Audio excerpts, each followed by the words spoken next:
Start off. So I'm Steve Lashansky, and welcome to the Leadership Effectiveness Thought Council from the C-Suite Network. And we got a special for you today because joining me today is one of my favorite innovation experts, authors, and Hall of Fame speakers. Steven Shapiro makes his mark by, among many other things, seeing what others can't. He sees opportunities to improve and innovate, and he builds the cultures that support them. You know, what's fascinating, if you learn Steven's story, is his first innovation opportunity started when he innovated his own life and career. Halfway through his time, his 15-year tenure at Accenture, he was co-leading the company's business process reengineering. If any of you remember those days, those are focused on business efficiency, which means how do we get rid of people? And he decided that wasn't what he wanted to do. So he did the opposite. He built Accenture's thriving 20,000 person process and innovation practice that focused on growth and job creation. In 2001, he published his first book, 24/7 Innovation, and he left Accenture to become a full-time innovation speaker and advisor to clients around the world. He's published 4 books since then, and one of my all-time favorite books of the last couple of years, Invisible Solutions, was published March 3rd, 2020. Anybody remember what was going on around March 3rd, 2020? So getting the book out and getting his word out has really been quite a process.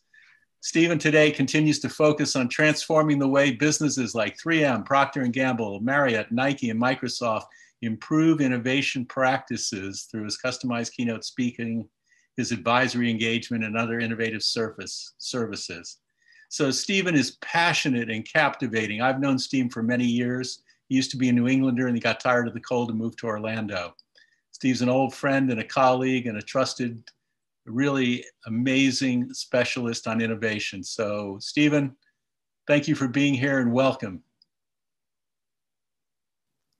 Well, thank you for having me here, Steve. I will go by Steven, so we know which one we're talking to. When there's Stevens in the room, I go by Steve. I could go either way. So I appreciate so many people being here today. And yeah, you know, I didn't realize, Christina, that it is actually exactly 1 year and 1 day since the book was initially published. And that's what we're going to talk about today is how can we solve our most complex problems. Now, I want to be clear, this isn't a presentation, this isn't a workshop, this is a conversation, this is a discussion. I'm not wearing a jacket like I normally would. In fact, I'm going to roll up my sleeves. We're going to get really casual here. Yeah, Steve, roll up your sleeves, you know, put on your shorts, wear a t-shirt, flip-flops. I don't really care, whatever makes you comfortable. And what I'm going to do right now is just, I'm going to share something. It's going to go purple for a moment. And then what I'm going to do, check this out. All right, so we got that going. We are going to stop my video and we are going to get rolling. Bingo. Okay. So hopefully everybody can see me at this point. This is what we're going to talk about. We're going to talk about how can we reveal hidden solutions to our most difficult problems, our biggest opportunities, because one of the things which I strongly believe is that in many cases, there are opportunities around us all the time, but what ends up happening is we get so narrowly focused, so myopically focused on the task at hand that it limits our ability to find new and better solutions. And so what we're going to do today is we're going to just explore a number of different ways that you can take a problem or an opportunity or an issue or a challenge and think about it in a different way, think about it in a very systematic way, such that you can find solutions that you never even knew existed. Towards the end, I'm going to give you a tool that you'll be able to download. And then also, we're going to do a hot seat, which is going to be a lot of fun, where we'll actually demonstrate that tool so you get to see it in action. Towards the end, we'll do a little Q&A, but what I'd like to do is I'd like to dive right in and just start off with a story, because I think stories are always useful. And the first story is something which, even though we're in a pandemic and we're not seeing people as often as we used to, one of the things that I'm hoping everybody does is they still brush their teeth every day, because dental hygiene is important. And one of the things which is interesting is if you really just zoom right in on the toothpaste section, of any supermarket, one of the things you're going to notice is pretty much every single toothpaste there will claim to whiten teeth. They claim to whiten teeth, and the way they do that is with a mild abrasive or mild bleach.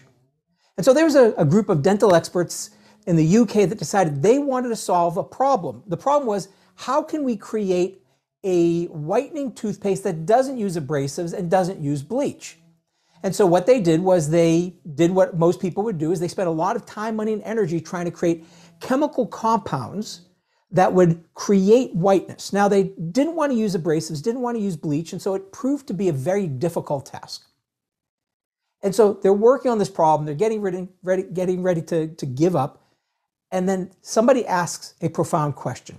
Now, one of the things I want you to notice about the way the question was originally framed is it assumed that the dental experts would be the one who found the solution. And then somebody asked this really interesting, profound question. They asked themselves, who else makes whites whiter? Who else makes whites whiter when you're not using abrasives or not using bleach? So in the chat, I'd love for you to just jump right in and just in the chat, I find that's the easiest way so I can see everybody's response. Who else makes whites whiter when you're not using abrasives or not using bleach? In the chat, who else makes whites whiter? P&G, excellent. Who else? And it doesn't have to be a particular brand. It might be an item or a category of items. Come on, everybody. Let's see your wheel. Laundry detergent, excellent, Frank. Christine, laundry detergent, excellent. We've got some great winners there. So as it turns out, the company that was working on this problem, Unilever, in addition to having a dental care division, they do have a laundry care division. So what they decided to do is something which they'd never done before, which is they decided to actually have a conversation with people in a different division. Instead of talking to dental experts to figure out how to create whiter teeth, they talked to their laundry care experts on how do they make whites whiter. And when they asked them, how do you make whites whiter when you're not using bleach? They were told something fascinating. They were told, we don't. We don't make whites whiter.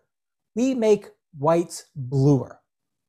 One of the things that you may know is that laundry detergent is blue for a reason. The blue dye creates an optical illusion, an optical effect. It prevents the reflection of yellow. Your clothes are still dingy yellow. You just can't see it. And so they thought this was a really cool idea, and they decided to go off and create a toothpaste. This is the toothpaste. They created a toothpaste, and if you look at this toothpaste, one of the things you'll notice is it has in it, get that little gunk out there, it has in it a blue dye. This blue dye creates the illusion of whiteness instantly. And so they created this toothpaste by studying a different area of expertise. And I really find this fascinating because really what this gets at is the questions we ask have a profound impact on the range of solutions that are visible to us. And the reason why we don't see better solutions, different solutions, more valuable solutions is because we are typically asking the wrong question, which puts blinders on us. And unfortunately, in most cases, our past experiences limit our ability to see better questions. So I want to keep this really interactive. I want everybody right now, if you don't have it, grab a sheet of paper because you're going to need a sheet of paper for this next little experiment we're going to try. Because one of the things which I'd like to do is, again, I don't want to do all the talking. I'll do a fair amount of talking, but I want to engage you in some exercises, some experiments, as I like to call them, which might help you see things about yourself that you weren't aware of. So grab a sheet of paper and a pen. If you prefer to use a crayon, that's fine. We're not going to get too fancy here. All right. So here's what I'm going to do. In a moment, I'm going to ask you to write down a response to 3 commands I give you. 3 commands. And I want you to write the first thing that comes to your mind. Don't overthink it. Don't overanalyze it. Just the first thing that comes to your mind, write it down. Okay. So the first thing I want you to write down is a color. Boom. First thing, write it down, whatever comes to mind. Second thing I want you to write down, a piece of furniture. Okay, good. Now for the last one, I want you to write down the name of a genius. All right, so we got 3 different responses. And what I'm going to do is I'm going to try to read your mind, and then I'm going to see how I did. We're going to see how I did.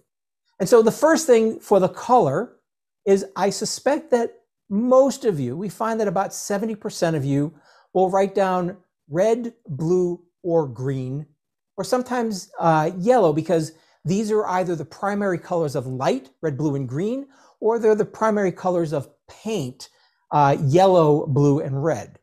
But these are the colors that most of you wrote down. If you didn't write red, blue, green, or yellow, purple or pink, because there's so much purple going on. I seeded that in your mind. So some of you probably wrote down purple. There's going to be a handful of you who are analytical thinkers. If you wrote down black or white, you're an analytical person, and orange or black are sort of the outliers on this. So orange or brown. So that probably got about maybe 90–95% of you. For the piece of furniture, my guess is, because most of you right now are sitting on a desk in front of a computer, on a chair, you wrote down either desk or chair. Maybe if you were in a more comfortable place, you wrote down sofa or couch, maybe table. Some of you, if you're a little tired after being on Zoom all day, you might put down a bed. But sofa, chair, table, desk, or couch plus bed probably got most of you. And for the name of a genius, my guess is about 50–60% of you wrote down Einstein. And there's going to be a handful of you, and I want you in the chat to be honest with me. If you wrote down your own name or the word me, please put it in the chat. If you wrote your own name or the word me, put it in the chat. There's usually at least one person who did that. And we don't have a group of people here who feel very highly about themselves. Okay, so here's what I'd like you to do in the chat, though, is I'd like you to write down, how did I do? Did I get 3 out of 3? Did I get 2 out of 3? Did I get 1 out of 3? Or did I fail miserably? In the chat, how well did I do?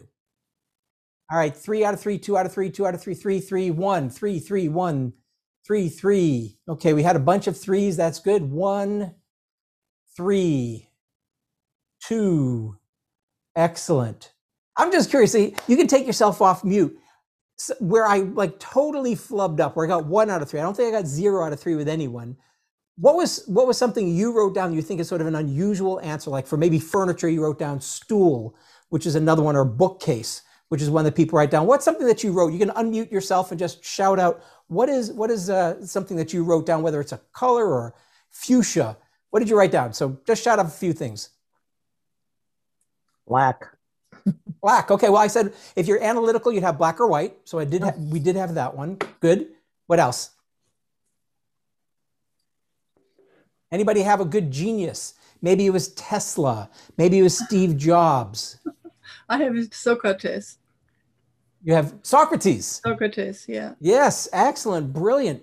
I love it when we talk about really old dead people. Yes, very good, very good.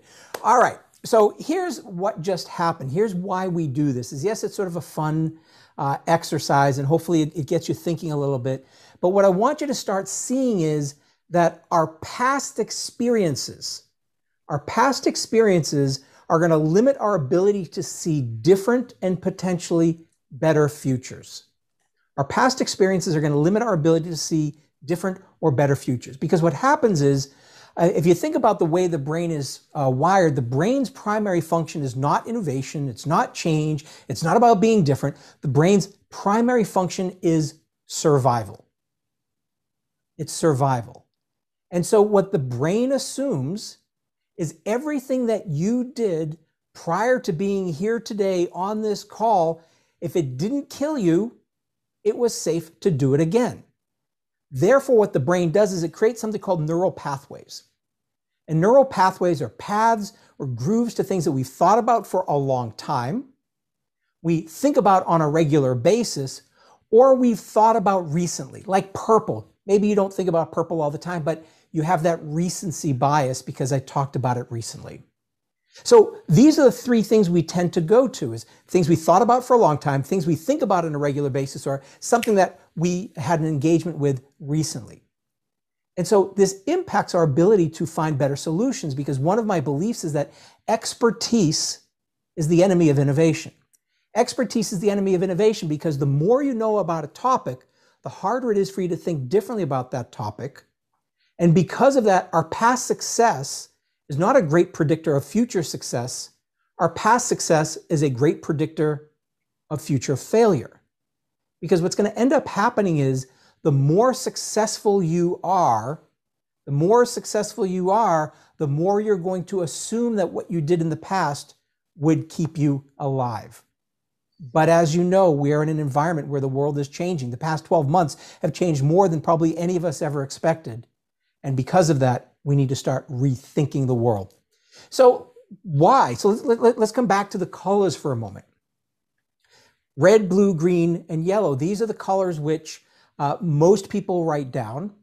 And there's a reason for that, because they're the colors we learn first. This is a picture I took recently in a local store where I found some chalk. And what's really cool is if you look at the chalk, you will notice that in this one right here, there's green, blue, and red. And this one, there's red, yellow, green, and blue. So we are programmed from a young age to focus on certain things, and therefore we're going to have the greatest recall to those. So what happens is we develop our solutions. If we have a problem and we're trying to find solutions, in most cases, we are finding solutions that are past-based. They are based on our past experiences because our past experiences put a frame or a box around what we're thinking about. And so I'm going to use the term reframing because to me, the key to finding better solutions is not focusing on better solutions, but rather asking better questions. And in order to ask better questions, we need to make sure that our questions aren't framed from a past perspective, but they're framed from a future perspective. So if you think about it, if our frame gives us our solutions, there are solutions that are all around us. We just can't see them. They're invisible because they're outside of our frame of reference. And so that's what we're going to talk about today is how can we reframe a problem to find a better solution? And look, I want to tell you right now, and you probably know this, that change and innovation and creativity aren't a natural act. And this has been proven out by a recent study that was done at Cornell University. And what they did was they asked executives, do you embrace change? Do you like creativity? Do you want innovation? And they weren't surprised when pretty much every executive they talked with said, yes, we want it, we need it, we love it, we have to have it. And then they used a test, and it's one of the few tests out there that can test our subconscious beliefs, our subconscious biases. What is it that not we say, but what we truly believe at the deepest level? And if you want to Google this and look it up later, it's called the implicit association test. Implicit association test. This was something developed by Harvard. It is really fascinating work. I've actually developed an implicit association test for one of my offerings, and it's a really cool technique. And the way it works is it's about correlations, correlating words. So you might say you like creativity and innovation, but when you start correlating it with other words, what words are we at a subconscious level most likely to associate these words with? And so when they did this, they found there were 3 words that were most highly related to creativity, change, and innovation. They were poison, not so good, agony, not getting any better, and my favorite one, vomit. Yes, the word vomit was one of the words that was most highly correlated with innovation, change, and creativity. So even though we say we want it, at a deep, deep primal level, we fight it because change is risky. What we did in the past feels safe. We know at an intellectual level we have to change, but at this deep core, we don't want to change. So here's what we're going to do. We're going to grab your sheet of paper because I want you to write down right now something that you will use during this session and later. And what I want you to write down is an issue, problem, challenge, or opportunity that you want to address. What is a problem that you think if you could solve it would have a huge, huge impact? Now, a little tip here, all problem statements start with how, can we? So how can we or how can I? But it is not can I, because that's a binary answer. And that implies there's a yes or no. Our assumption here is that we can solve any problem. It's just a question of how and at what cost and at what level of resources. So write down an issue, problem, challenge, or opportunity. And if you would be willing to, you could, actually you can unmute yourself because I think we have a reasonable number of people here. What would be an issue, problem, challenge, or opportunity you would like to solve that you're willing just to share? We're not going to discuss it right now, but I'd love to hear what are the problems that are on your mind right now. So just unmute yourself and say something. I have one. Yes. I have a metaphysical academy, and what I noticed through the pandemic that some people just dropped off. And what I want to know is how can I bring students back and get involved again more in the academy? Excellent. Okay, so how can I get students who may have disengaged, re-engaged? Wonderful. How about two more? I have one. How do I increase my pandemic cash flow by 300%? How can I increase my pandemic cash flow by 300%? I suspect every person on this call would love to know the answer to that one. And here's the cool thing. Say it again. Let's figure it out. Yeah, let's figure it out. And here's the cool thing is you could ask that question and we could all want the same result, but the means of solving it might be different for each of us. And I would argue for most of us, it will be different. And that's the great thing is when you go back to the question, we are now able to be a little more creative in our solutions. How about one last one? I got one. Yes, please. Very simply, how can we acquire new customers and grow sales? How can we acquire new customers and grow sales? I'm actually going to come back to that one explicitly at one point because I think there's a lot of things we could do with that one. That's a great one. All right, excellent. So let's, and if somebody, can you mute yourself because I hear a little feedback from somebody there? We're going to try another little experiment. This is one which I wrote about in the book. So if you read the book, you're going to know the answer. Don't play, you can mentally play along, but don't ruin it for others. I've also written about this over the past 10 years. So if you've seen it from me or people have copied it from me, whatever it is, don't ruin it for others. But if you haven't played this before, I'd love for you to play along. And I'm going to give you a scenario and we're going to play 20 questions. And 20 questions, as you probably recall, is a game where you can ask me any number. Well, it's 20, but I'm going to give you unlimited yes, no questions. You can ask me an unlimited number of yes, no questions. And then your goal is to figure out the answer to this puzzle. All right, so here is the question.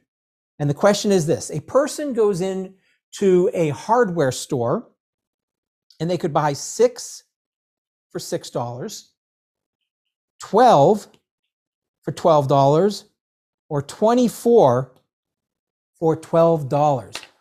What are they buying? 6 for $6, 12 for $12, 24 for $12. What are they buying? Put your yes, no questions in the chat.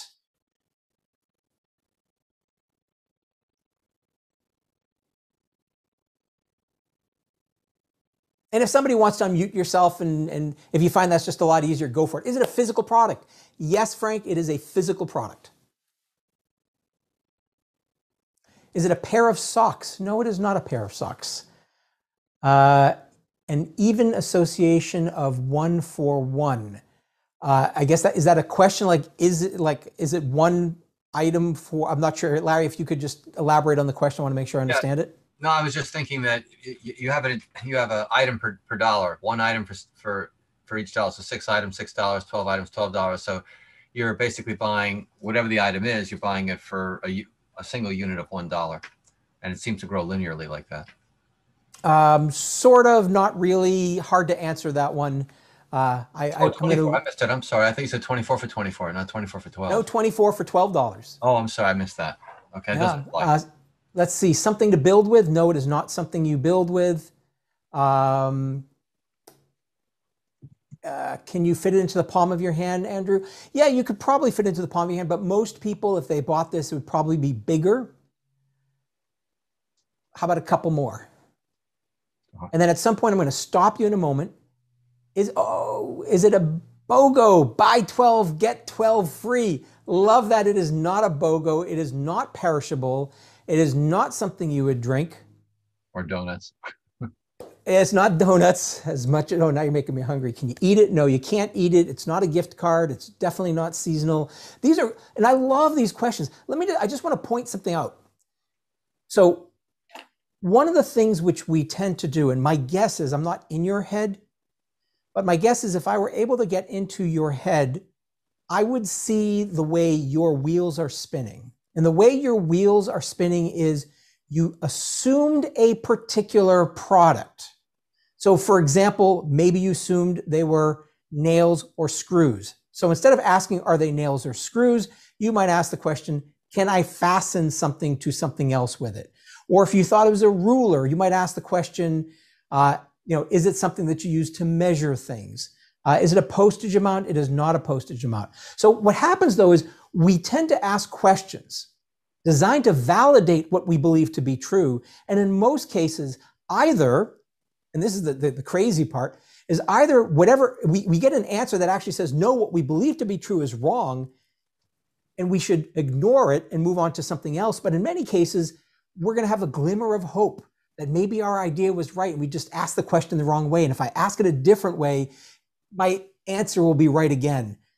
So here's what I would suggest. If I were doing this and I looked at it and I saw that 6 was $6, 12 was $12, 24 was $12, my next question would be, is 48 $12? But you can unmute yourself and ask any questions or put it in the chat. I was just thinking that question. Is 48 $12? Yes. Yeah, that's a great question. Thank you. 48 is $12, yes.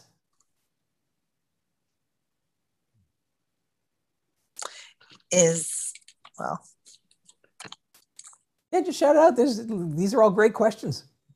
Is 480 $12? 480 is not $12. So what's great with that question is you answer two questions at once, because sometimes people say, is there any number that would be more than is 60 $12? Is 60 $24? 60 is not $24.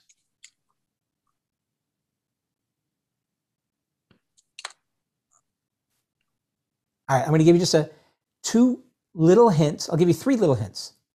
One is 48 is $12. 96 is $12. 97 is $12. 98 is $12. 99 is $12.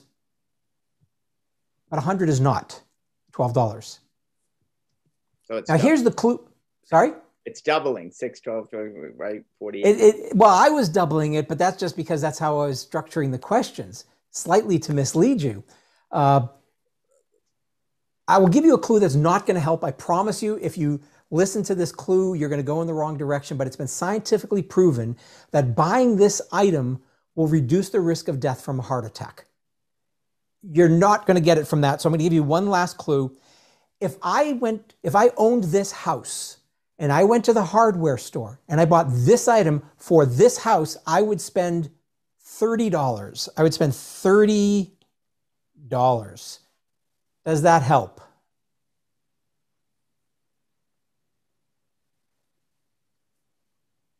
Light bulbs? Light bulbs would be a great one. I'm going to draw your attention down. It is the here. number sign, Steve. It's the numbers. It's the house numbers. Mm-hmm. Each number costs $6. So for this house, the number 1 is $6. The number 8 is $6. The number 5 is $6. The number 3 is $6. The number 5 is $6. So if you bought 12, it's 1, which is $6, and 2, which is $6, for a total cost of $12.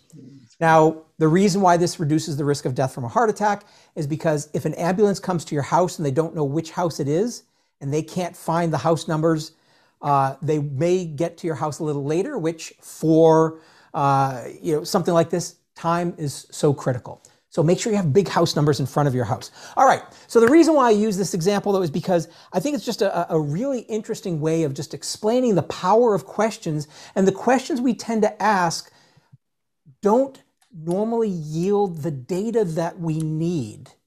And if we get better at asking better questions, we will get better information, better insights, better data, but we'll also get better solutions. And so I want to move now towards reframing of problems as a way of getting to solutions. And I once had a fortune cookie, and I love this one. It says, you always have the right answers. They just sometimes ask the wrong questions. Think about that for a moment. This is actually brilliant for a cookie. Because here's the thing is, if you ask the wrong question, no matter what you do, no matter how hard you try, you will never get the right answer. The questions we ask are so critical for our ability to find better solutions. So what we're going to do is we're going to talk about just a handful of examples of how changing the question changed the solutions. And then what we're going to do is get to the tool so I can explain how you can do exactly what I do. And then we'll do the hot seat. All right, so I want to try this one. I love doing just little experiments with you. So we're going to do another quick experiment. This one, we're just going to use the chat. So keep yourself muted for this one. We're just going to use the chat. We are in March. And I have to admit, I haven't been paying close attention, given everything that's going on in the world. I assume there's some kind of March Madness, but I don't even know right now. So forgive me if I'm not up to date on what's going on in the sports world. I will say Tampa Bay Buccaneers. Woo! Sorry, Steve. I know there's a sore spot for New England, but anyway. But let's assume for a moment that it is March Madness. This is a regular year. People are going to be playing basketball. March Madness is the NCAA basketball. And so I want you, and I'm going to just zoom in on this so you can see it, because I think it's important for you to be able to see what's going on here. Put myself in the corner so I can at least wave to you. And the way that March Madness works, so the way most sports tournaments work, is what they call single elimination. And single elimination means that you have two teams. So you have this team here playing that team there. The winner advances to the next round, and the winner is eliminated. And so this is a grid. And so what would end up happening is they would play the winner of this one here. They go there. Those two play. One goes away. And so here is the question. Put it in the chat. When we're playing March Madness, when there's the NCAA tournament, excluding the entry games, there are 64 teams that play. And the whole idea is to get to the Sweet 16 and the Final Four and become the champion. And so the question that I want you to try to solve, and you can write the answers down in the chat, and you can solve this however you want. You can actually draw out this whole chart if you want for 64 games. Or maybe there's a different way you can solve. But the question is, how many games need to be played in order to determine which team is the champion? So two teams play. So we got 16. Keep them coming. So two teams play. One is eliminated. The other one goes on to the next round. And somebody's giving me a math problem here, which looks really good, but I'm not going to do math in my head. So Gwen, if you could add it up for me. I'm trying to... They're not basketball fans. Okay, there you go, Steve. One, there we go. Lynn, thank you so much for the out-of-the-box answer, if you want to call it that. One for the championship. I love that creative solution. But actually, I truly want to know how many games need to be played. In other words, if I were to buy tickets to each and every basketball game, how many tickets would I have to buy? 64, 67, 60. See, just 2 or 3 more. I want you to really think about these.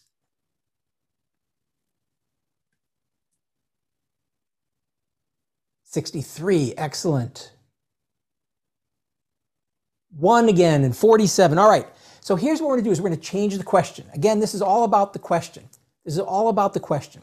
So we're gonna change the question, and in changing the question, maybe the solution will become apparent.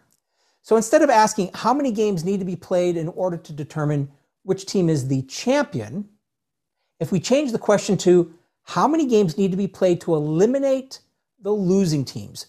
If there are 64 teams playing, how many teams have to lose? One champion, 64 teams in total. How many teams have to play? 63. Yes, everybody's got it now. Therefore, if 63 teams lose, how many games need to be played to eliminate those losers? It is 63. And the point is that changing the question doesn't just change the solution, it changes your thought process. It changes the way that you come at finding those solutions. So this is really important for you to just start understanding how changing questions changes solutions. And the more that we do this little dance, change the question, change the solution, or in this case, change the question, change the thought process. Excellent, excellent. All right, so we're going to go to a story next, and then we're going to give you the tool and then the hot seat, and then we'll open it up for some Q&A. But I want to go through this whole part before we open it up to the Q&A. And I'm going to tell a story which, you know, for many of us, we love to travel, we love to fly, and we've not been able. My last flight was actually exactly a year ago today. March 4th, 2020 was the last time I was on a plane. I was flying home from a speech that I had in Vail, Colorado. So we wax poetically about travel, forgetting all the hassles. So one of the things that we all love to do, though, is we love to travel, or we at least think we like to travel, but the one thing which we don't like about travel is we don't like trying to squeeze our bags into the overhead compartment, because if we can't fit it into the overhead compartment, we are going to have to check our bags. And the last thing you want to do is check your bags, because if you get off of a long flight, you don't want to have to wait for your bags. So one of the airports here in the US decided they were going to do an analysis to see what was going on, because they knew people were complaining about the baggage claim time. And they did some analysis, and they found that it took, on average, 15 to 20 minutes for the bags to get from the plane to the baggage carousel. So from the time that the plane pulls in and the cargo doors open up, it took 15 to 20 minutes for the bags to get from the plane to the baggage carousel. So they decided to solve the problem. How can we speed up the bags? How can we speed up the bags? And they spend a ton of money on faster conveyor belts, more baggage handlers, newer technology, and they got it from 15 to 20 minutes, 15 to 20 minutes down to 8 to 10 minutes. 8 to 10 minutes. Amazing. So they were able to basically shrink the time in half. Now, if you were working on a problem and you were able to 2x the speed, you would probably be popping the champagne, declaring success, and moving on to the next problem. They then asked the passengers, though, at the airport, what is your biggest complaint? And it was still baggage claim. It still took too long. So you're smart people. You know how this works. There's a point of diminishing returns in any investment. If it took them that much time, money, or energy for them to get it from 15 minutes down to 8 minutes, to get it to 7 minutes, 6 minutes, or 5 minutes would be prohibitively expensive. And then they had an epiphany. They had an epiphany. They realized that at this particular airport, it took the bags 15 to 20 minutes to get from the plane to the baggage carousel, and improved it to 8 to 10 minutes. But it only took the passengers 1 to 3 minutes to get from the plane to the baggage carousel. So instead of speeding up the bags, what do you think they did? Extended the time. They slowed down the passengers. Yes, and they slowed down the passengers.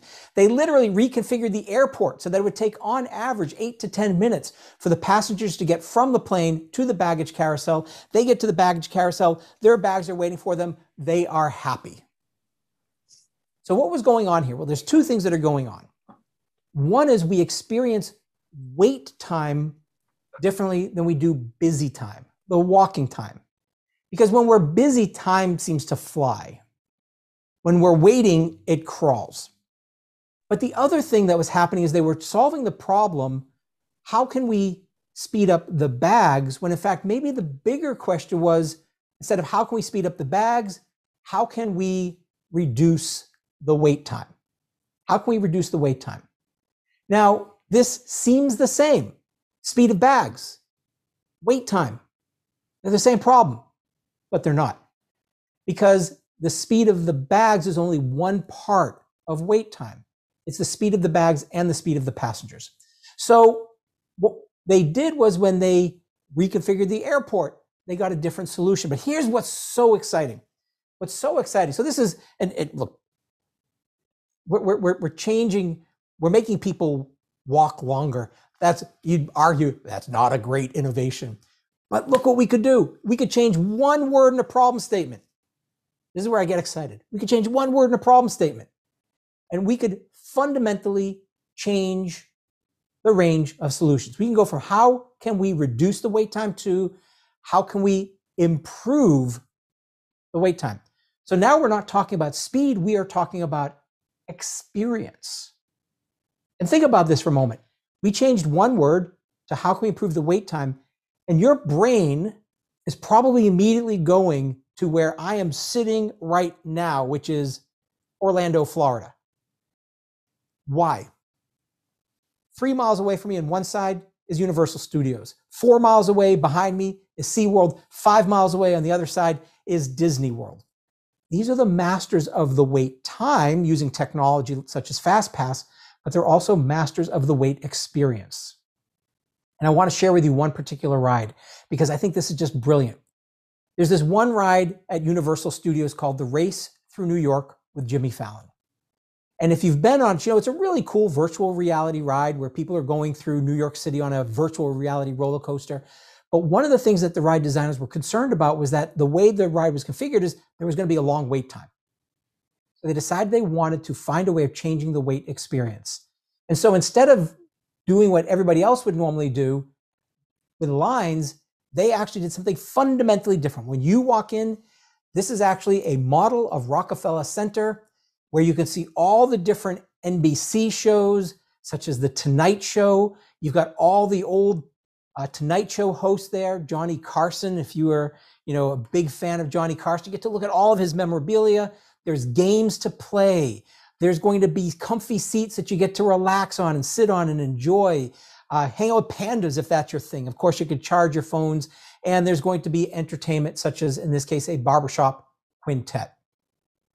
So here, what was really cool about this particular ride is when they did the early launch, the pre-launch for the ride, people loved the wait time so much they weren't going on the ride, which created a different problem, but it's a good problem because now they have this ultimate wait experience. How do we get people to go on the ride? The questions we ask have a profound impact on the range of solutions that we develop, but we typically don't take enough time to think about these questions. So let's dig a little deeper. Let's just go 2 more levels deep with this one particular example because I think there's so much we can do with this. What we talked about is 4 different reframes already. We started off with how can we speed up the bags, but what we recognize is maybe what we could do is slow down the passengers, which if you look at speeding up the bags and slowing down the passengers, what we're effectively doing is reducing the wait time. Now, if we reduce the wait time, we can change one word in it to go from wait time to the wait experience. That's 2 words, improve the wait experience. But now we can take it even a step further. And one of the things that people say to me is, Steve, I don't like this story because I am a frequent traveler and I am a master packer and I'm able to get everything into my carry-on luggage and you are making me walk longer. I just want to get off the plane and get home. So let's change the question. Let's change the question to this one. How can we slow down the passengers with checked bags? How can we slow down the passengers with checked bags? So now we're not slowing everyone down. We're just slowing down people with checked bags. Well, we can't reconfigure the entire airport, but maybe there's something else we can do. Maybe we reconfigure the plane so that if you have checked bags, you sit at the back of the plane. This is a different possible solution. But again, we're changing the question. We're seeing different solutions. Or the other option is, if you think about when you get off the plane and you grab your bag, the first thing you might do is grab your phone and order an Uber or a Lyft. And what do you see is people are staring at their phones. Why? Because there's a way that we're doing something very different here, which is another reframe. It's how can we make the wait time seem shorter? How can we distract people? And the way that Uber distracts people is a miniature image of your car getting closer to you. But what if instead of a car, poof, it became a bag. And now all of a sudden you're looking at your bag and you can see it getting closer and you get excited, but you're staring at your bag. The point is changing the question changes the solutions and opens up solutions that were right in front of your nose that you never considered. So this one example, we showed you 6 different ways to reframe it. And I love a quote that's attributed to Einstein. We're getting close to the hot seat. This quote from Einstein, I think, is great. And for those of you who had Einstein sitting in a blue chair, this is for you. And Einstein reputedly said, if I had an hour to save the world, I would spend 59 minutes defining the problem and 1 minute finding solutions. That's 59 minutes defining the problem, 1 minute finding solutions. And from my experience, most people are spending 60 minutes either solving the wrong problem or they haven't taken the time to reframe the problem in a way that's going to unleash the greatest solutions. So this is what I want you to start thinking about, is the questions, the reframe, literally that frame that we talked about. Most of our frames are past-based, that are based on our past experience. And if we start to think about it a little differently, we'll get some different perspectives. So let's talk about the lenses. Talk about the lenses. So right now what you can do is you can go to getthelenses.com, getthelenses.com. That is the place to go to download the lenses. You can do it now, you can do it later, but I want you to just watch what I'm going to do in a moment in terms of how I explain how these lenses work. So the way the lenses operate, what I'll do is I'll go to this format here so you can see a little better. There are 25 lenses. These are all in the book, and these 25 lenses are organized into 5 different groups. And these 5 different groups are based on the types of situations where you might want to use this lens. So the first one would be reducing abstraction, which means if I'm asking a big, broad, abstract problem, like how can I make more money or how can I grow my business? Well, maybe we need to break it down into something much smaller. In some cases, though, we're asking questions that are so narrow, so narrowly and specifically defined that we need to make them less specific. We need to increase the abstraction. Switch elements means instead of solving for this, we solve for that. Change perspectives means we're going to come at it from a different angle. And the zero in means that these are the lenses we use to make sure we're even solving the right problem to begin with. So there are 25 lenses. Again, we're going to go through them pretty quickly right now, but I want you to play around with them. And you can see that there's 2 pages. So we got the reduce abstraction lenses, which have 5 different lenses. Increase abstraction has another 5. This is the second page. And so let me share with you how these lenses were used in the examples I already talked about, and also to give you one more story, which is an example of how we use these lenses. And so this story is from England. This is when we were doing some work for the UK government. And in particular, we were working on the problem, how can we improve the education system? How can we improve the education system? Now, I want you to think about this for a moment. Education system, well, that's big, that's broad, that's abstract, because the education system, well, involves a lot of different pieces. Teachers pay, classroom size, infrastructure, technology. Now we've got, all these issues with, technology and Zoom and parents being available and kids. And this is an amazingly difficult problem. So in order to tackle this problem, we used 2 lenses, and I'll share with you these 2 lenses because I think these will be interesting lenses. The first lens that we looked at, and it might seem strange that we're taking an abstract problem and using the lens to increase abstraction, but this is sometimes where you start, is the result lens. And the result lens says, what is the one factor, the one thing that if we could solve this would have the greatest impact? It's like, what's the result? What's the outcome? Why do we do this? So what does this make possible? And so why do we have an education system? We have an education system not to educate kids, but we have an education system because we want to improve their learning. We want to improve their capabilities. We want to improve their ability to be successful in the world. So education is a means to an end. But if we could snap our fingers and people would have all of the tools and abilities, well, maybe we wouldn't need an education system. So the first reframe went from how can we improve the education system to how can we improve a child's learning? The next lens then was lens number 1, which is the leverage lens. And the leverage lens says, what's the one thing that if we focused on this would have the greatest impact? You can think of it as sort of Pareto's 80-20 rule. If I could only do one thing which would have a disproportionate impact on the results. And in talking with scientists and reading the academic journals, the team decided that the number one factor that has the greatest impact on a child's learning is positive parental involvement. And what that means is the parents being actively involved in the child's learning.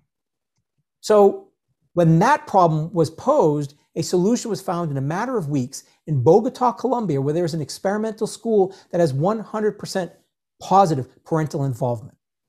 And I would argue that right now, even though there's debate about when we're going to get back to 100% of the children in schools, while you're home, while the kids are home, although it might be difficult and it distracts from what you're doing, this is the ideal opportunity to really get actively involved. Because we're not talking about helicopter parenting, we're talking about an active participation in the learning process. So this was actually a golden year, I think, for some people, because if it's done right, the kids could be connected with their parents in a way that's different.